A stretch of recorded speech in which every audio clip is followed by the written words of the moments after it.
Hello students, welcome है आप सभी का। Chapter 1 English Beehive the fun they had. Friends, कल हम लोगों ने पैराग्राफ नंबर 7 तक आप लोगों को एक्सप्लेन किया था और आज जो बिगनिंग हम करेंगे वो पैराग्राफ नंबर 8 से करेंगे। पहले थोड़ा सा रिवाइज करते हैं इस बारे में। स्टोरी दो बच्चों की है, मार्जी और टॉमी, जो कि अब से लगभग 100-150 साल बाद की स्कूलों में पढ़ने वाले हैं। उस समय किस तरह के स्कूल होते हैं उसके बारे में हम लोग कंपैरिजन करते हैं, सोचते हैं।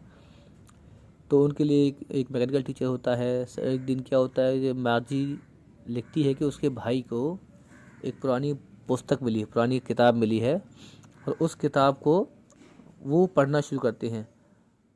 मार्जी उससे पूछती है इस बारे में कि आखिर किताब में ऐसा क्या है, तो टॉमी उसे बताता है कि इस किताब में जो पुराने स्कूल होते थे उनके बारे में लिखा है। थोड़ा सा हैरान होती है मार्जी, और क्योंकि उसे स्कूल पसंद कम थे। और रीज़न उसका एक और था कि इस समय जो उसका मैकेनिकल टीचर था उसका टेस्ट लेता था, और टेस्ट जो ज्योग्राफी सेक्शन से वो लेता था, उस सेक्शन में उसकी दिन ब दिन जो परफॉर्मेंस थी वो पुअर से पुअर होती जा रही थी। और एक दिन परेशान होकर उसकी माँ ने फिर जो काउंटी इंस्पेक्टर था उसे बुला लिया कि आखिर ऐसी क्या प्रॉब्लम है कि मार्जी की परफॉर्मेंस दिन ब दिन गिरती जा रही है, ख़राब होती जा रही है। काउंटी इंस्पेक्टर आया और उसने आकर के जो मैकेनिकल टीचर था उसका इंस्पेक्शन किया, और इंस्पेक्शन करने के बाद उसे मालूम पड़ा कि हाँ क्या प्रॉब्लम थी। और मार्जी की माँ को इस बारे में बता दिया कि मार्जी की जो प्रोग्रेस है वो ख़राब नहीं है, वो उसकी एज के अकॉर्डिंग ठीक है, लेकिन जो ज्योग्राफी सेक्शन था वो थोड़ा फास्ट हो गया था उसकी एज के अकॉर्डिंग, जिससे कि उसने अब ठीक कर दिया है, अब स्लो डाउन कर दिया है। अब ऐसा कुछ नहीं होगा, उसकी प्रोग्रेस बहुत अच्छी है। इसे कहने के बाद मार्जी और टॉमी जो उस बुक को पढ़ रहे होते हैं उन्हीं के बारे में वो बताते हैं कि बुक में किस तरह से पहले स्कूल हुआ करते थे और उनको पढ़ाने वाले बच्चे कौन हुआ करते थे, उन टीचर्स किस तरह से बच्चों को पढ़ाते थे। तो उसी के आगे अब हम पढ़ते हैं पैराग्राफ नंबर 7 से आगे, paragraph number 8। But my mother says a teacher has to be adjusted to fit the mind of each boy and girl it teaches, and that each kind and that each kid has to be taught differently।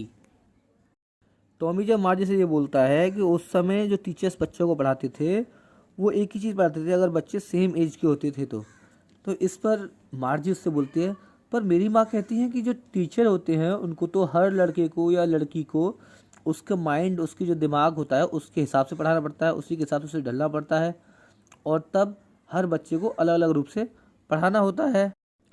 Just the same they did not do it that way, then if you don't like it you don't have to read the book.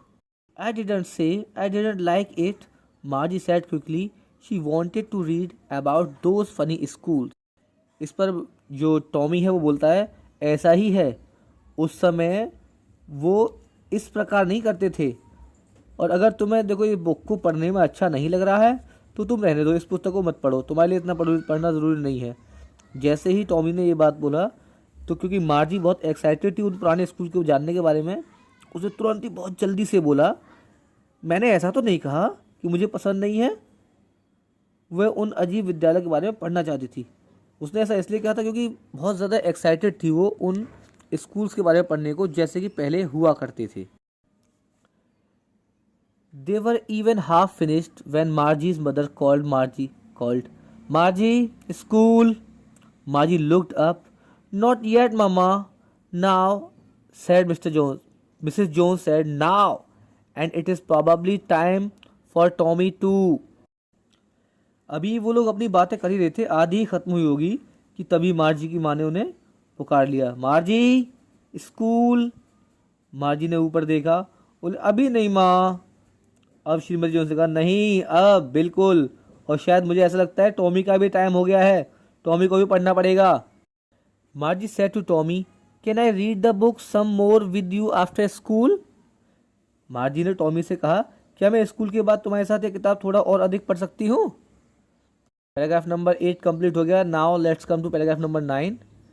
May be he said nonchalantly, he walked away whistling and dusty old book tucked beneath his arm। Tommy बोलता है शायद, ऐसा लग रहा था जैसे उसमें उसे इंटरेस्ट नहीं है कि उसे पढ़ाए, उसके बारे में, पुस्तक के बारे में बताए, और वो सीटी बजाते हुए दूर चला गया। और जो पुरानी सी जो बुक थी जिस पे इतनी सारी धूल थी, डस्ट भरी हुई थी, उस किताब को उसने क्या किया, अपने बाजू के नीचे लगा लिया, जैसे बगल होता है ना हमारा, उसके बगल के नीचे लगा के वो आराम से वहाँ से निकल गया। Margie went into the schoolroom. It was right next to her bedroom and the mechanical teacher was on and waiting for her. It was always on at the same time every day except Saturday and Sunday, because her mother said little girls learn better if they learn at regular hours. ये पीछे अभी हमारा एक word आया था नॉनचेंटली।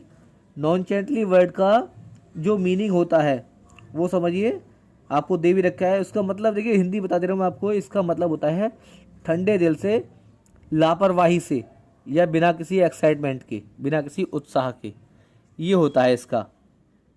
तो अब जब टॉमी ने उसमें इंटरेस्ट नहीं दिखाया और वहाँ से चला गया, तो फिर मार्जी भी अपने जो विद्यालय कक्ष था, स्कूल कक्ष था अपना, जहाँ पे वो पढ़ती थी, वहाँ चली गई।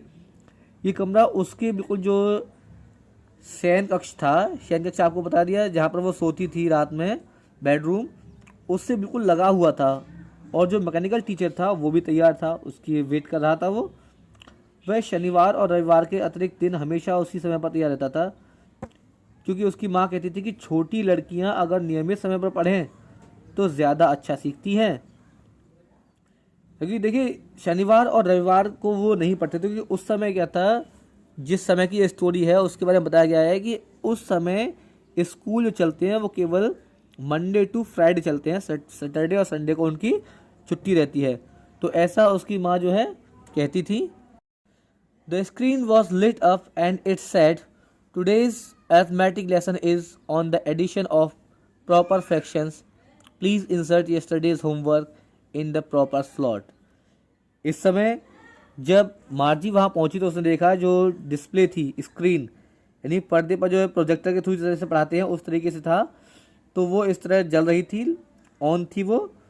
और उधर से जो कंप्यूटर टीचर था, मैकेनिकल टीचर, उसकी आवाज़ आती है और वो बोलता है, आज अंकगणित पाठ है जिसमें विभाजित अंशों को, यानी जो अरिथमेटिक लेसन है उसके बारे में बताया कि इसके जो विभाजित अंश हैं, यानी कि जो फ्रैक्शन है, प्रॉपर फ्रैक्शंस आप लोगों ने पढ़ा होगा, तो प्रॉपर फ्रैक्शन के बारे में बताते हैं कि आज उसका टर्न है और इसे हम जोड़ना सिखाएंगे आपको, किस तरह से भिन्नों को जोड़ना सिखाते हैं। कृपया कल जो होमवर्क आपको दिया गया था उसे खाली स्थान में डाल दें।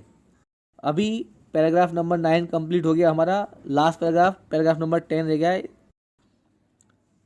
Margie did so with a sigh. She was thinking about the old schools they had when her grandfather's grandfather was a little boy. मार्जी ने एक आह भरकर ऐसा किया था, यानी जो होमवर्क दिया था वो होमवर्क करने के लिए बड़े थोड़ा सा मन उसका नहीं था करने का, क्योंकि दिमाग सारा जो था वो पुस्तक में लगा हुआ था।